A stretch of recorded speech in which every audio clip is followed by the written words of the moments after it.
sallallahu alaihi wasallam, hiya min ahlil jannah, dia adalah penduduk surga. Subhanallah. Jadi ada dua contoh yang disebutkan atau ditanyakan ke Nabi atau dilaporkan ke Nabi alaihi salatu wassalam, tapi demi privasi namanya tidak disebutkan, ya, namanya tidak disebutkan. Dan ini juga pelajaran berharga bagi kita kalau kita ingin menterapi pelanggaran yang terjadi. Kalau bisa tidak disebutkan jati diri, itu lebih baik, karena sasaran kita bukan untuk memburukkan orang atau membuka aib orang, karena Allah anjurkan kita untuk senantiasa menutupi aib saudara. Bahkan terancam orang-orang yang suka mencari-cari kelemahan orang lain, terancam masuk neraka. Terancam masuk neraka. Nah, sekarang siapa orangnya? Tidak perlu kita ketahui, tapi amalannya kita tahu. Apa itu? Rajin qiyamul lail. Bapak dan ibu saya muliakan, tentu tahu sendiri bahwa qiyamul lail adalah adabus salihin, adalah pekerjaan orang-orang saleh. Makanya di dalam Al-Quran sendiri Allah sebutkan wa ta'ifatum mimman ma'aka, inna rabbaka ya'lamu annaka taqumu adna min thuluthil layli wa ta'ifatum minal ladzina amanu wa ta'ifatum minal ladzina ma'aka. Allah tahu engkau berdiri salat malam kurang dari sepertiga malam, atau setengahnya, atau kurang dari seperduanya, atau 2/3 malam, dan sekelompok orang beriman. Berarti tidak semuanya, sekelompok orang-orang beriman. Kemudian rajin pula puasa siang hari, rajin puasa sunat siang hari. Wa taf'al, dan banyak sekali amal-amalnya. Wa tatasaddaq, wa tasaddaq, rajin pula bersedekah. Tapi kadang sedekahnya menyakitkan. Jadi sebelum diberi ceramah dulu. Kau tak pun bonti meminta adanya. Mapo juga joloki kau misal kan. Ya. Tak pandai belaki jonya kan, ya, sebagainya. Jadi kadang-kadang orang karena terpaksa datang juga. Nah, ini orang, kata Nabi SAW, yang menyakiti dengan lisan ini la khaira fiha, tidak ada kebaikannya, terhapus semuanya. Karena menyakiti orang itu menghapus amalan kita. Nabi menyebutnya dengan al-haliqah, yaitu mesin cukur. Bukan mencukur rambut, tapi mencukur amal. Jadi kalau miqas itu penggunting, masih ada yang tersisa. Tapi kalau al-haliqah, mencukur licin, yaitu orang yang datang pada hari kiamat bi'amalin ka'amthalil jibal, datang pada hari kiamat dengan amal-amal sebesar-besar gunung. Dalam riwayat lain disebutkan kajibali Tihama, seperti besarnya gunung Tihama. Itu gunung Tihama itu seperti bukit barisannya kita, ya, seperti bukit barisan di Jazirah Arab, gunung atau gugusan gunung yang membentang di Jazirah Arab. Amalannya sangat besar sekali, tetapi waqad syatama hadza, dia telah mencaci yang ini, wasabba hadza, kemudian menghardik yang ini, wa qadamala hadza, tapi dan juga mengambil harta orang ini, wa zalama, dan menzalimi ini. Memang dia rajin bersedekah, tapi seperti yang saya katakan tadi, mungkin sedekahnya dari menzalimi orang. Kan ada sebagian orang Masya Allah cua luar biasa, pemurah luar biasa, tapi jadiin piti uang, jadiin dipaksa orang untuk nyetor ke dia. Nah yang seperti ini kata Nabi la khaira fiha, karena menzalimi orang, menyakiti orang, mengambil harta orang walaupun untuk berbuat kebaikan. Tapi di sini yang nampak disebutkan adalah wa tu'zi jiranaha bilisaniha. Tidak ada tetangganya kecuali merasa tersakiti.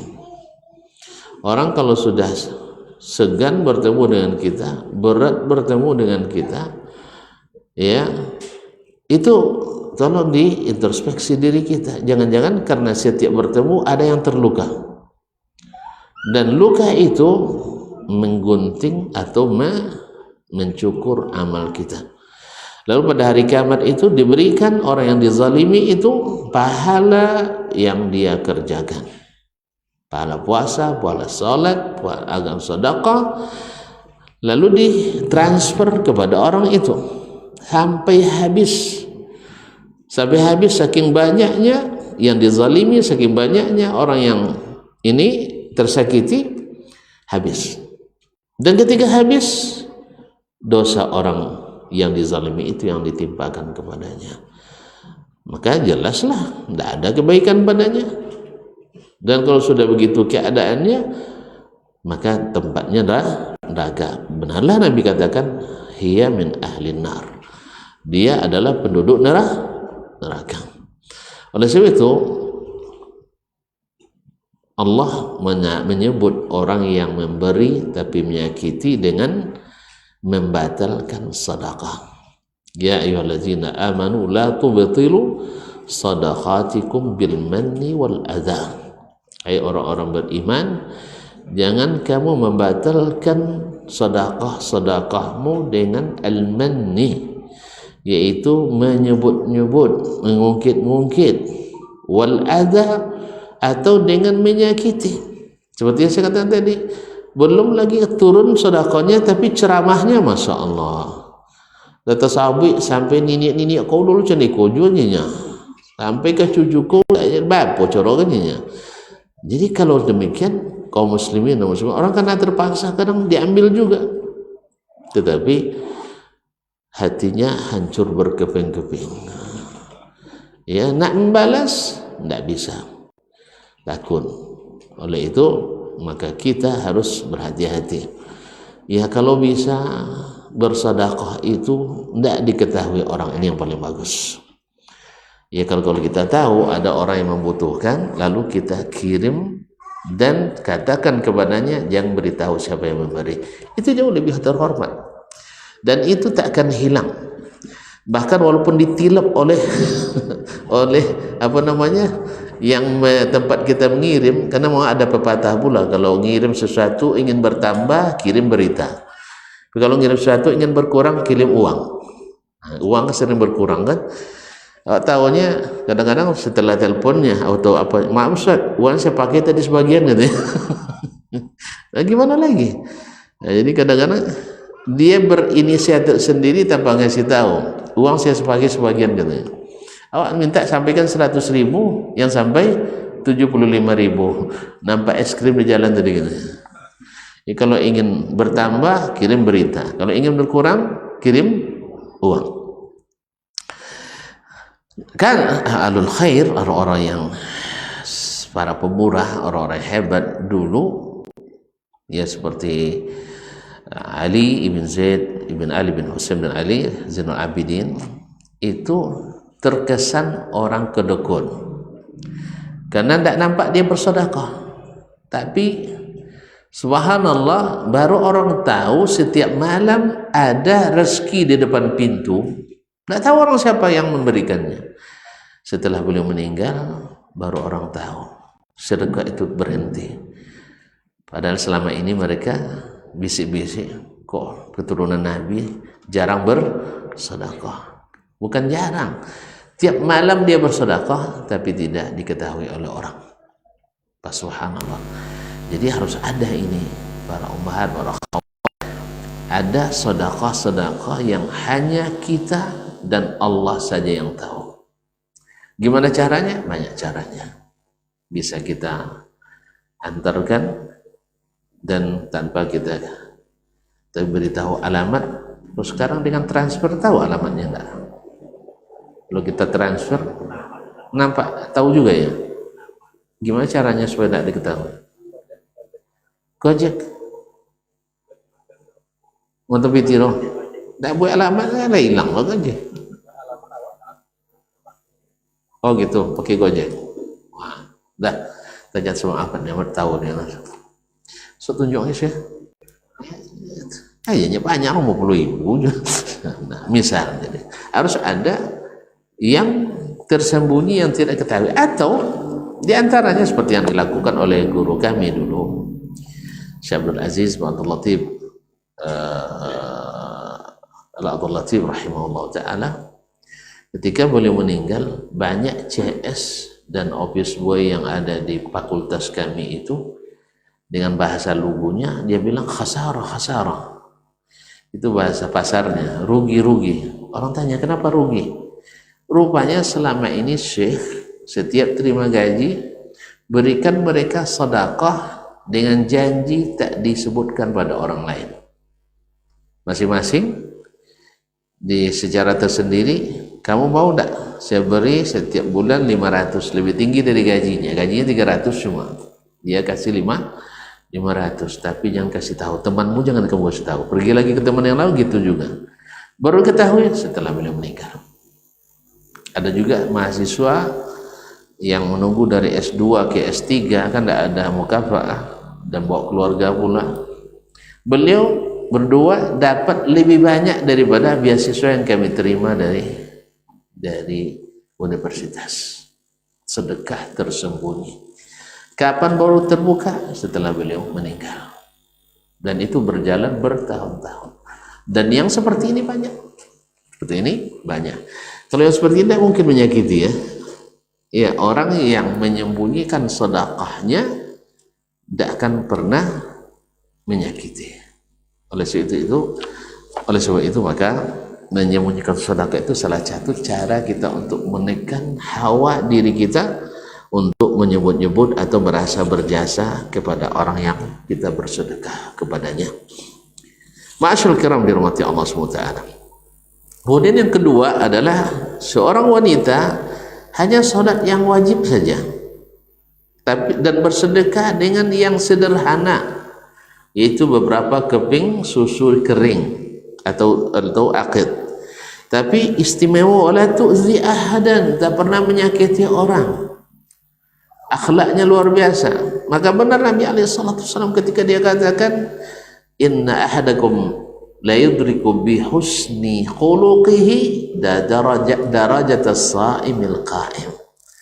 Seseorang itu akan mendapatkan derajat orang yang salat malam dan puasa sunat dengan apa? Dengan mulia akhlaknya, dengan baik akhlaknya. Baik akhlak itu akan dirasakan orang. Tidak ada orang yang tersakiti. Orang merasakan rindu bertemu, tidak memberatkan. Pertemuannya selalu membuat kelapangan. Tidak dari sisi materi saja, tapi dari semua sisi. Setiap orangnya bertemu dengannya membuat dada lapang, pikiran tenang. Setidaknya tidak pernah merasa disakiti. Nah, mudah-mudahan Allah mudahkan kita menjadi seperti orang-orang yang punya pribadi seperti ini. Ma'asyarul kiram, ummahatul karimat wal akhawat al-fudlayat. Nah, kata Nabi SAW seperti ini, hiya min ahlil jannah, termasuk penduduk surga. Apa sebab? Dia memang yang wajib-wajib saja, istilah modal. Kemudian dia punya amal andalan, yaitu akhlak yang bagus, dan itu melampaui salat malam, melampaui puasa siang. Dan alangkah baiknya kalau seandainya salat malam, puasa siang, dan selalu membuat orang senang, selalu membuat orang senang, tentu akan berlipat-lipat lagi. Artinya apa? Ini menunjukkan adab itu adalah jauh lebih berharga dari amalan-amalan sunat manapun. Sampai-sampai sebagian ulama seperti Abdullah Mubarak mengatakan kadal adab an yakuna thulutsaid. Adab itu hampir-hampir menjadi 2/3 daripada agama ini. Ulama mengatakan thulutsail ilm, 2/3 ilmu. Dan sebaik-baik adab itu seperti kata Imam Ahmad rahimahullah, wajadtu tis'ata asyaril adab ittaghaful. Saya dapatkan adab itu 9/10-nya ada pada at-taghaful, yaitu cepat melupakan kesalahan orang atau seolah-olah tidak tahu kesalahan orang. Dia tahu dia, tapi tidak mau tahu. Bisa? Kalau bisa, ibu-ibu nanti seperti Imam Ahmad dengan istrinya. Imam Ahmad mengatakan istu ma'ummi Salih aktsara min 30 sanah. Saya hidup bersama Ummu Salih, ya, Ummu Salih selama lebih dari 30 tahun, tak pernah berselisih satu kata pun. Ada ibu-ibu yang sejak menikah tak berselisih? Hah? Saya, kalau ada, masya Allah, silakan laporkan.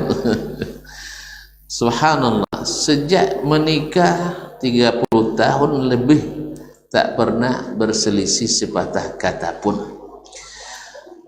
Kira-kira mungkin tak istrinya tak pernah salah? Atau Imam Ahmad tak pernah silap? Rasanya tidak. Tetapi karena dia bersikap melupakan atau seolah-olah tidak mengetahui kesalahan sang istri, atau sang istri pun tidak pernah mempermasalahkan kesalahan sang suami. Nah, kayaknya payah ya. Nah, ya kalau kita tidak dapat jodoh seperti itu, ya karena memang kita juga seperti itu. Al-jaza'u min jinsil amal. Dan syarat utama sebenarnya adalah biasakan mengutamakan kewajiban sebelum menuntut hak dan keinginan. Nah, kita itulah masalahnya. Kelebihan kita adalah selalu mengklaim atau komplain kewajiban suami kita. Kenapa tidak begini, tidak begini. Sebaliknya juga sang suami suka komplain kenapa istrinya tak melakukan ini dan ini kepadanya. Nah, kalau semuanya minta hak dulu sebelum melaksanakan kewajiban, itulah demo kodong. Itulah demo yang terjadi dalam rumah tangga sendiri. Ma'asyurul kiram, Bapak dan Ibu yang saya muliakan, jadi ini menunjukkan tingginya adab wanita tadi, walaupun hanya amalannya amalan sunat saja, amalan wajib saja, tapi tidak ada yang sumbing. Sebaliknya yang tambahan tadi banyak, seperti gunung salju, tidak tahan dan akan mencair. Oleh sebab itu, mana yang kita pilih? Beramal sunat banyak tapi menyakiti, atau beramal sunat banyak tidak menyakiti? Pasti kita pilih yang tidak menyakiti. Gimana cara tidak menyakiti? Laksanakan kewajiban, tidak usah ditunggu-tunggu hak kita. Dikasih, alhamdulillah. Kalau tidak, saya minta. Nah, itu kan, kalau tidak saya minta. Kalau tidak, saya perkarakan. Iya, saya perkarakan. Nah, tidak. Utamakan kewajiban kita. Nanti Allah akan serahkan kepadanya. Hak kita akan diberikannya insyaAllah ta'ala. Baik. Ya, mudah-mudahan ini yang paling berhak mendapatkan. Tetangga kita yang paling dekat itu adalah suami atau istri kita. Kemudian orang-orang yang rumahnya berdekatan pintunya dengan pintu kita. Mudah bagi Allah, bagi siapa yang Allah mudahkan baginya. Baik, ikhwan akhwati billah. Kemudian Syekh melanjutkan, hadatsana Abdullah ibn Yazid al-Makri al-Muqri qala hadatsana Abdurrahman ibn Ziyad, telah menceritakan kepada kami Abdurrahman ibn Ziyad ibn An'um al-Ifriqi. Ini satu-satunya rawi yang nisbatnya ke Afrika, tapi maksudnya Afrika Utara ini, bukan Afrika hitam seperti Tunisia, Aljazair, Libya. Dulu itu di situ yang asli disebut Ifriqiya, sedangkan Afrika warna hitam itu dulu disebut dengan Biladut Tikrur atau Tikrun. Maka sampai sekarang orang-orang hitam di Makkah disebut dengan Tikruni, orang-orang Tikruni. Sedangkan Afrika itu dulu ada Afrika Utara, Libya, Tunisia, Aljazair, Al-Maghrib. Nah, kemudian qala, tapi sayangnya dhaifula, satu-satunya Afriki dhaifula, tapi masih lumayan. Yang Indonesia enggak ada, yang Nusantarawi juga enggak ketemu, apalagi Al-Kamfari. Ya, saya sudah mencoba mencari ada enggak ulama tersebut dalam riwayat atau literatur Islam. Alhamdulillah tidak ada yang berbau Nusantara kecuali setelah abad ke-12 Hijriah. Jadi itulah makanya barangkali wallahu alam Islam masuk ke Indonesia dengan damai karena tidak melalui jalur keilmuan. Keilmuan itu akan menimbulkan dialog, gesekan, perbedaan dan sebagainya. Tapi melalui jalur akhlak dan adab daripada pedagang. Lihatnya dulu orang jujur, apalagi di masa itu dulu orang di sini banyak beranimisme dan juga agama seperti Hindu, dan mereka mendengar kasta-kasta, kasta tinggi, kasta rendah. Nah, ketika Islam datang, mereka menyamaratakan antara Muslim dan Muslimah, tidak ada kasta-kata Islam. Kemudian kejujuran para pedagang, kemudian mereka suka kasih makan orang. Makanya di Indonesia ini suka kenduri, asal apa syukuran karena pasti ada makannya, maka acara-acara yang ada makannya lebih disenangi. Ma'asyarul kiram dirahmati Allah. Qala hadatsani Umarah ibn Ghurab, telah menceritakan kepadaku Umarah ibn Ghurab. Ini tidak diketahui terjemahnya, karena itu hadisnya dhaif, termasuk Abdurrahman bin Ziyad bin An'um juga dhaif. Anna ammatan lahu haddatsathu, bahwa paman atau bibinya menceritakan kepadanya, ini juga majhulah, tidak diketahui. Annaha sa'alat Aisyah ummul mukminin, dia bertanya kepada ummul mukminin Aisyah radhiyallahu anha, faqalat, dia berkata, inna zawja ihdana yuriduha fatamna'uhu nafsaha, istri atau suami dari seseorang dari perempuan kami menginginkan istrinya. Paham lah ya, suami menginginkan istrinya, fatamna'uhu nafsaha, tapi istrinya tidak mau alias menolak. Imma an takuna ghadbah, mungkin karena lagi sedang tidak mood gitu, sedang marah. Aw lam takun nasyita, atau sedang tidak mood, sedang tidak semangat, tidak move on. Fahal alaina fi dzalika min haraj, apakah dalam kondisi seperti itu kami berdosa? Dosa tidak kami menolak suami kami, baik dalam keadaan tidak senang atau sedang marah, atau dalam keadaan sedang tidak ada mood, tidak ada semangat? Qalat na'am, Aisyah menjawab iya. Inna min haqqi alayki allau araki allau aradaki wa anti ala qadam lam tamna'i, karena sesungguhnya di antara haknya terhadapmu, seandainya kamu sedang berada di atas pelana kuda, lalu dia minta, kamu tidak berhak untuk menghalanginya atau menolaknya. Padahal mustahil orang di atas pelana kuda. Tapi walaupun keadaan seperti itu, maka kamu tidak boleh menolaknya. Saking besarnya hak bagi suami tersebut. Sebab apa? Laki-laki itu kalau tidak diberi, ini sabit menurut para ahli, maka dia akan mencari. Kalau dia mencari, bikin repot ibu juga, ya, bikin repot kita juga. Dibuatnya yang haram, berdosa dia gara-gara kita. Dibuat yang halal, berdosa kita gara-gara dia. Paham? Kalau dibuatnya yang haram, berdosa dia gara-gara ibu. Tapi kalau dibuatnya yang halal, berdosa ibu gara-gara dia. Sahih? Nah, jadi tidak ada yang bagus menolak itu. Tidak ada yang bagus. Jadi ada ibu-ibu nanya ke saya, Ustaz, gimana caranya supaya suami kami tidak berpaling dari kami? Saya bilang, buat dia tak pernah puas menatap ibu. Sah? Kalau dia sudah tidak pernah jemu, tidak pernah bosan, tidak pernah lelah melihat ibu, dia tak akan menoleh ke tempat lain. Tapi jangan cerita orang dah lalu dilapu disuang kan, sejak dengan kat piniwan dia aja nak bau nampak kau ni je. Ya film ya on dia belum tengok.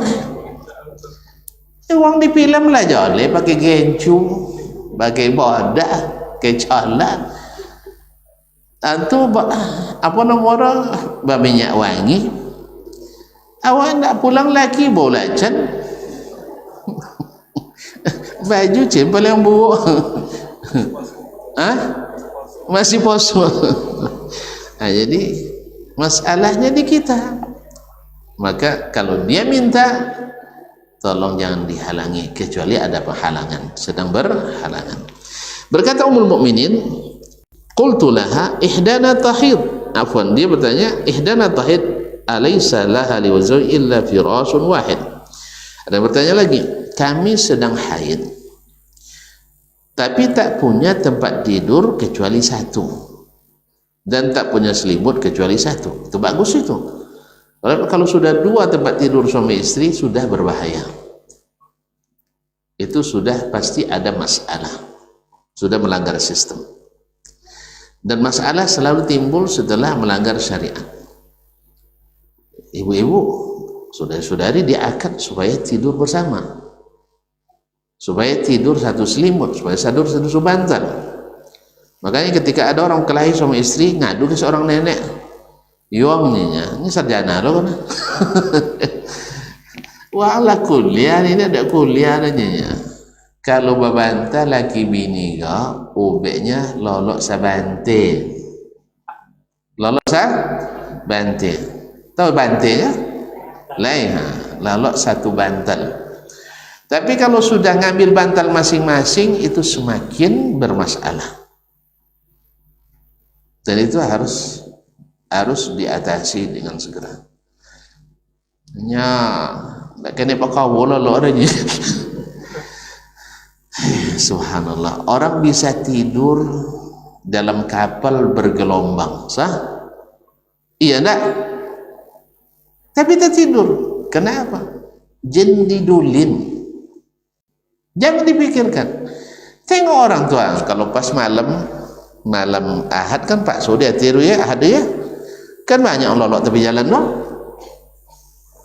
Mana ku gangguan nyamuk leh, mesin motor lalu, balon baun leh, padahal laki atau bini nengok bakau. Mama, mana lama lolok tepi jalan du, pada lolok dek bakau laki awak. Ndak ni kau dua. Ndak ni kau dua itu ya, suruhnya apa ya? Kalau ndak ni kau dua, mata masuk cahaya itu lah. Kalau sudah mulai menghindari masing-masing di waktu tidur, pada itulah waktu terbaik untuk bersama. Seperti kita lihat dari Nabi alaihissalatu wassalam. Nah, ketika kami sedang haid, kami tidak punya tempat tidur, tidak punya selimut kecuali satu. Apa yang dia buat? Nah, kaifa nasna? Bagaimana kami lakukan? Qalat litasudda 'alaiha izaraha thumma tanamu ma'ahu. hendaklah dia mengikat kencang kain pinggangnya rapi dan tidurlah bersamanya, tidur bersama suaminya. Falahu ma fawqa dzalik, yang di atas itu bebas dia melakukannya, di atas kain sarungnya tadi bebas. Oh, masya Allah, sehari masmu. Siapa namanya? Zaleha. Masya Allah, syukran kasih. Taib. Jadi di atas itu adalah haknya. Ma'anni saufa ukhbiruki ma sana'a Nabi sallallahu alaihi wasallam. Saya akan ceritakan kepadamu apa yang dibuat oleh Nabi alaihi salatu wassalam. Innahu kana lailati minhu. Nabi waktu itu malam di malam giliranku. Wa tahantu syai'an, lalu saya mengadon sesuatu dari syair gandum, dibuatnya adonan. Faja'lahu qursan, lalu saya membuat roti bulat-bulat tipis, itu namanya sampai sekarang disebut dengan orang Qasim menyebutnya gursan, yaitu gursan. Setelah diadon kemudian dibuat bulat-bulat seperti kerupuk kita, lebih kurang tapi lebih tebal, tapi tidak dijemur, nanti panaskan di atas api, kadang-kadang dicampur dengan madu, ya, kemudian ini dimakan, kadang-kadang pakai kuah, kadang tidak, namanya gursan. Padahal itu apa terjemah situ deh? Apa terjemahannya? Dak bere kan? Dak awuri, dak bere itu dah. Berarti tidak pernah ke Arab dulu. Roti sebenarnya. Roti apanya? Roti pipi, iyalah. Namanya gursan. Kalau bahasa amianya orang sekarang roti gursan. Roti. Roti ya kalau lebarnya seperti selebar lebih kurang bed pingpong. Kecil sedikit dari itu. Dan pipih memang, ya, tapi tidak setipis kerupuk, ya, contoh-contoh canai lah. Tapi kalau canai kan tidak licin, kalau ini licin permukaannya. Kadang-kadang warnanya ini biasa dibuat dari gandum merah, biasa pada umumnya dibuat dari gandum merah. Wadakhala faraddal bab, dia masuk dan menutup pintu. Wa dakhala al-masjid, masuk masjid. Wa kana iza arada ayyanama aqlaqal bab. Nabi apabila ingin tidur, ini sunnah Nabi juga, walaupun hadis ini dhaif tapi di riwayat yang lain sahih, aghlaqal bab, beliau menutup pintu. Jadi kalau mau tidur jangan lupa tutup pintu dan baca bismillah. Wa auka al-qirbah, kemudian dia mengikat qirbah. Qirbah ini tempat nyimpan air.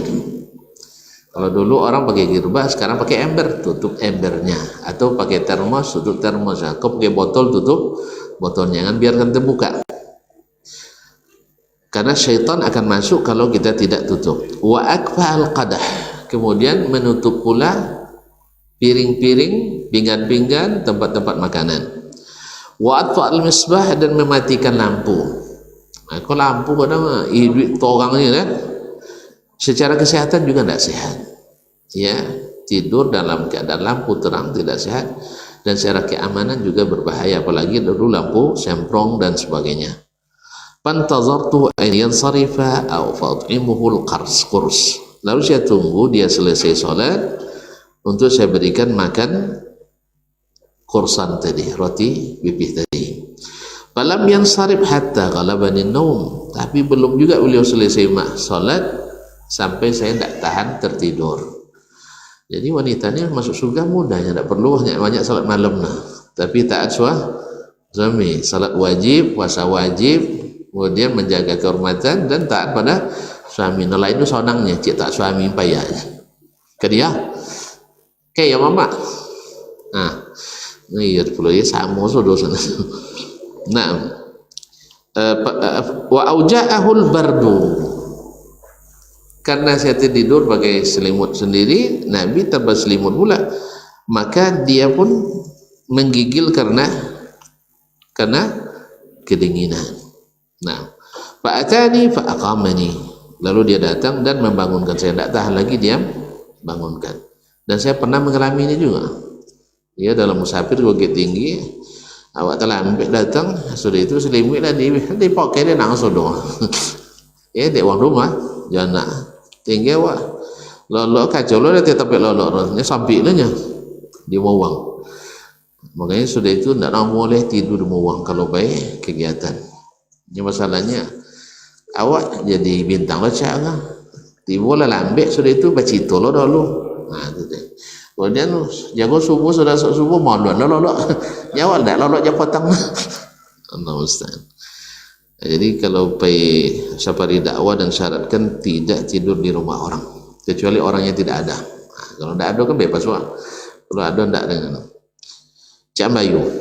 Nah, Cak Bayunya sudah itu masuk Abu Nabi dan terkadang dan dirawat tahun 2002 dia itu terus. Allah Ustaz. Kalau Allah biaya sudah itu fa'aqamani, dia bangunkan, summa qala adfi'ini panaskan badan saya, hangatkan badan saya. Faqultu lahu inni haid. Ini kalau laki minta hangat badan bau cara ngarati loh, dia dipakai ajar lah. Nah, minta panaskan badannya, lalu alasannya Aisyah, saya sedang haid, tidak bisa. Faqala wa in ikshifi an fakhidhayki, sekalipun sedang haid, bukakan kedua pahamu. Fakashaftu lahu an fakhidhayya, lalu saya bukakan kedua paha saya. Fa wada'a khaddahu wa ra'sahu baina aw ala fakhidhayya hatta dafi, lalu dia letakkan kepalanya dan pipinya di antara dua paha saya sampai dia merasa hangat. Fa'aqbalat syatun li jarina dajinah. Dalam kondisi seperti itu masuk pula seekor kambing milik tetangga yang terlepas. Fadakhalat, dan masuk, thumma amadat ilal qurs fa akhadhathu, diambil roti danina. Thumma adbarat, dan lari. Qalat wa qaliktu anhu, saya pun merasa sedih karena itu untuk Nabi alaihi salatu wastaiqadha Nabi sallallahu, dan Nabi pun terbangun. Fabadartuha ilal bab, lalu saya kejar kambing tadi ke pintu. Faqala Nabi sallallahu alaihi wasallam, Nabi katakan, khuzi ma adrakti min qursiki, kamu ambil yang tersisa dari roti tadi. Wala tu'zi jaraki bisyatihi, tapi jangan sakiti tetanggamu gara-gara kambing tadi. Jangan bantal atau gede, jangan bantal atau gede kambing. Ni kata bahaya ro. Kan ia babong candung ke.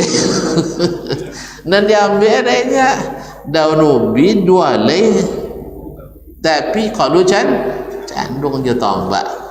Itu makanya begitulah kita saling memahami. Masuk ayam tetangga ke awak, bali ayam nyuruh bantai.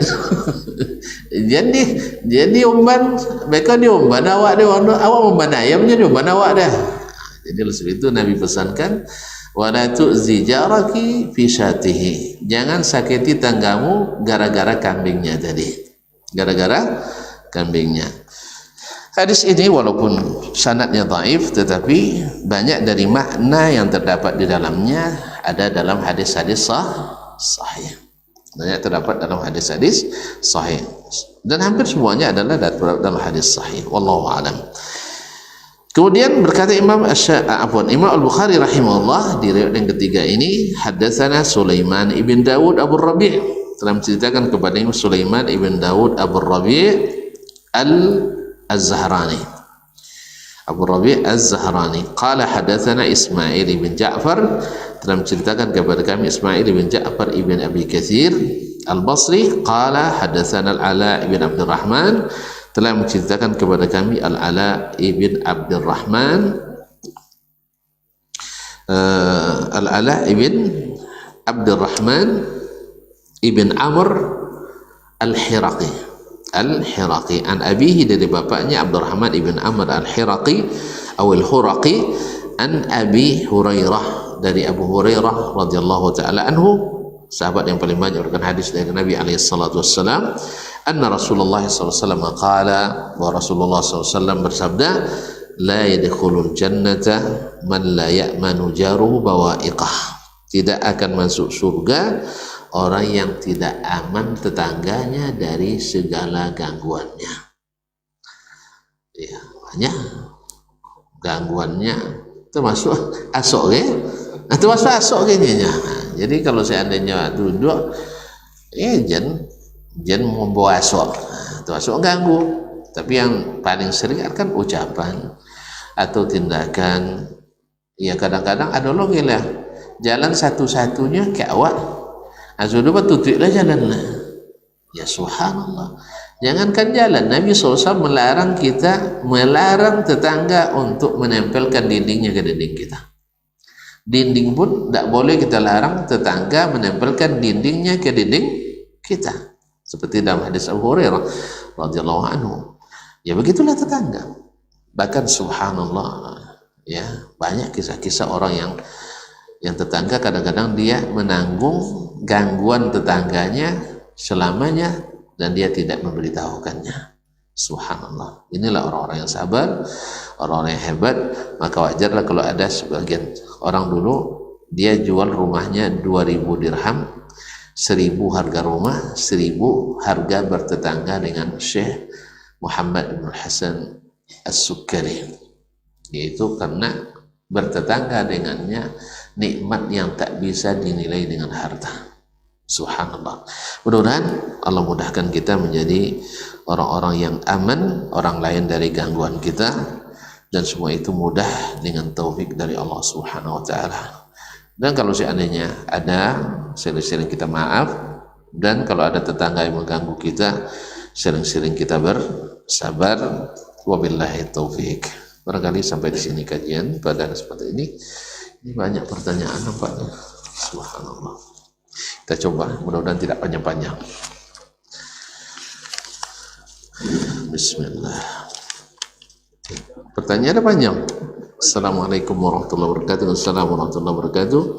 Kami memiliki perselisihan dengan tetangga. Alhamdulillah kami sudah bermaaf-maafan, tapi untuk selanjutnya kami tidak lagi saling mengunjungi dan tidak bertegur sapa. Semua kami lakukan untuk jaga jarak dan jaga hati. Apakah kami berdua berdosa tidak ada komunikasi saja? Seperti Ustaz. Kalau masih tidak bercakap berarti tidak.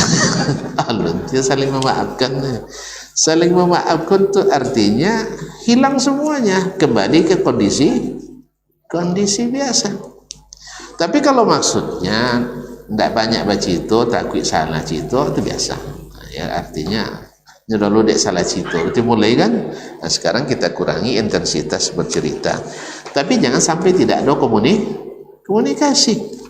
Sebab tetangga itu orang paling dekat, kita lebih dekat dengan saudara kandung kita.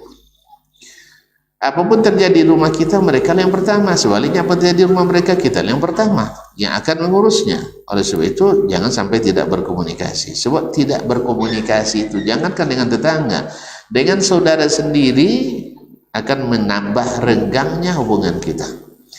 Maka selalu saling memberi, habis itu ucapkan salam, kemudian balik. Nah, kalau nanti dia beri kita terima, walaupun kita tidak setuju, hindari untuk menolak. Karena kadang-kadang sesuatu yang kita tidak suka tapi diberikan, kita terima dengan berat, kan masih bisa dihadiahkan. Sebab hadiah boleh dihadiahkan. Tapi kalau ditolak, tak mau, kami nak makan ikornya kan, mungkin tersinggung dia. Ambil aja, nanti kita hadiahkan pada yang lain. Wabillahi taufiq. Assalamualaikum warahmatullahi wabarakatuh. Bagaimana cara bersabar tinggal di lingkungan yang tetangganya kiri kanan selama hidupkan musik? Hidupkan pula ngaji. Hidupkan pula ngaji. Insya Allah. Iya. Artinya kalau suaranya sampai ke rumah kita, ya kita sampai menutupi suara yang di luar itu. Kalau artinya kalau tidak bisa kita tegur gitu. Kadang-kadang kan semakin ditegur semakin garang orang tuh kadang-kadang. Nah, tambah apalagi sound horeg pula kan. Allah musta'an. Mas zaman sound horeg. Jadi nak ngajak orang lain juga ikut menikmati atau menyakiti. Kita hidupkan saja untuk menutupi suara itu. Dan itu pernah juga anak lakukan Ya, kita ngaji di masjid kita sudah sampaikan. Tapi orang itu kan tidak sekali masuk. Akhirnya terpaksa kita hidupkan untuk di rumah kita. Sekeras apa dia, kita tandingi aja dengan sekeras itu pula. Akhirnya lama-lama mereka kecilkan, kita kecilkan pula. Jadi kadang-kadang orang mau paham juga, kita tidak suka. Kita hidup mengaji atau ceramah dan sebagainya. Wallahu a'lam.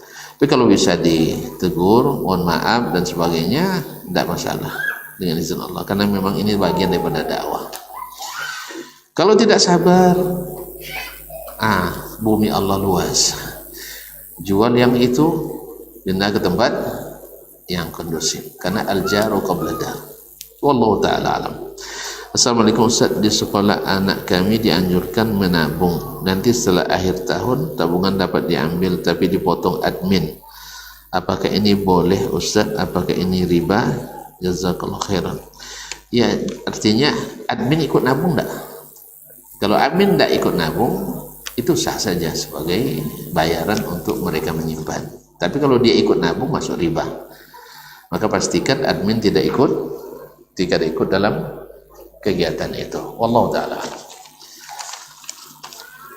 Assalamualaikum warahmatullahi. Apakah menceritakan kebaikan seorang termasuk ghibah? Tidak. Ini dianjurkan. Menceritakan kebaikan ini justru dianjurkan. Tapi sebaiknya jangan sampai dia ketahui. Kalau dia ketahui nanti datang ujub, kita merusak jadinya.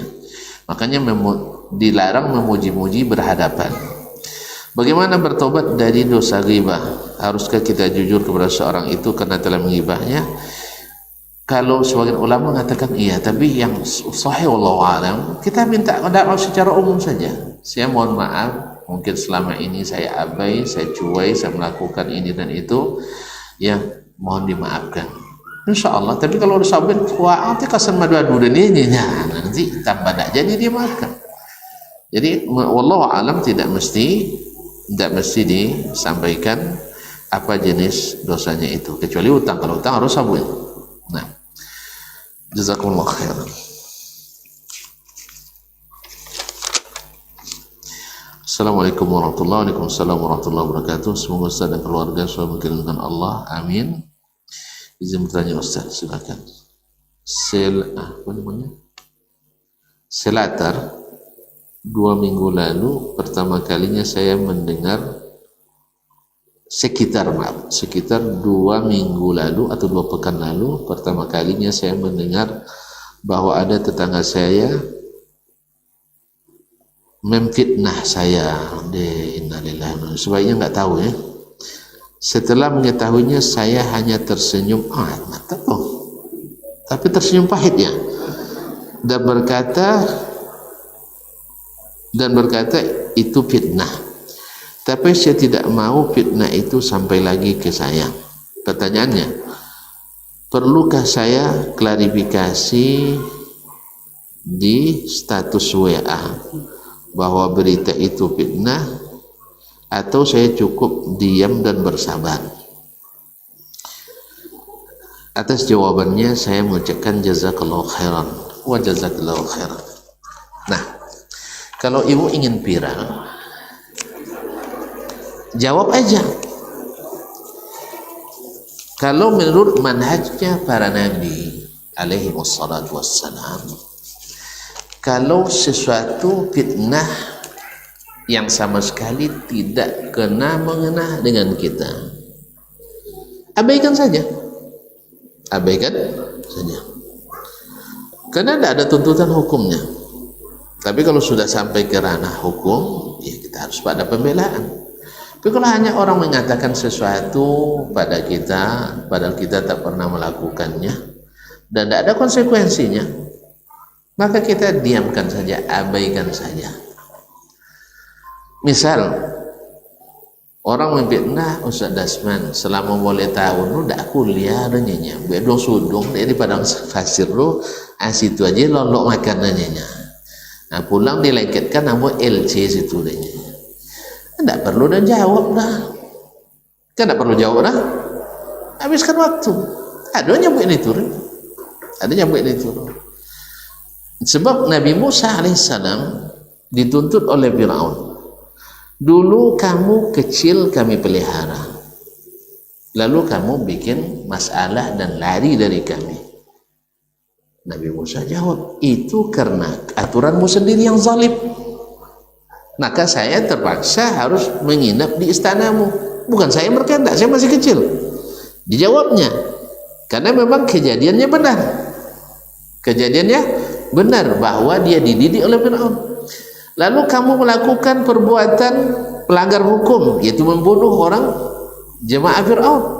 Itu juga gara-gara kamu yang menerapkan hukum zalim asal Bani Israel, semena-mena orang Baqabtik untuk menghina mereka.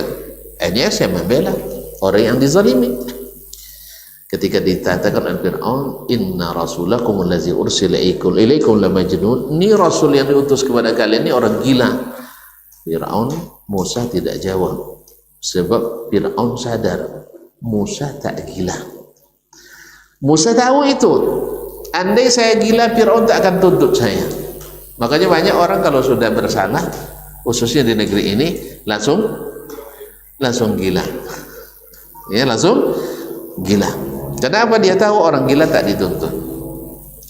Jadi kalau ada orang fitnah misalnya ini dan itu, tidak perlu klarifikasi, karena tidak ada manfaatnya, justru membuat viral masalah, justru bikin kita susah untuk menyelesaikan masalah tersebut. Biarin aja, karena kita sama sekali tidak melakukannya, kita tidak mengena dengan itu. Wallahu ta'ala alam.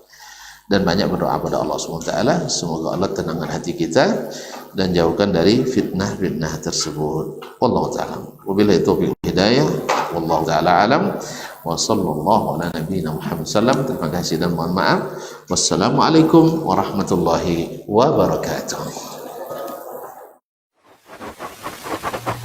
Barometer amal kita saleh tak salehnya di salat kita. Bila salat kita ikhlas dan sesuai dengan sunnah Nabi SAW, maka insya Allah amalan yang lain mengikut.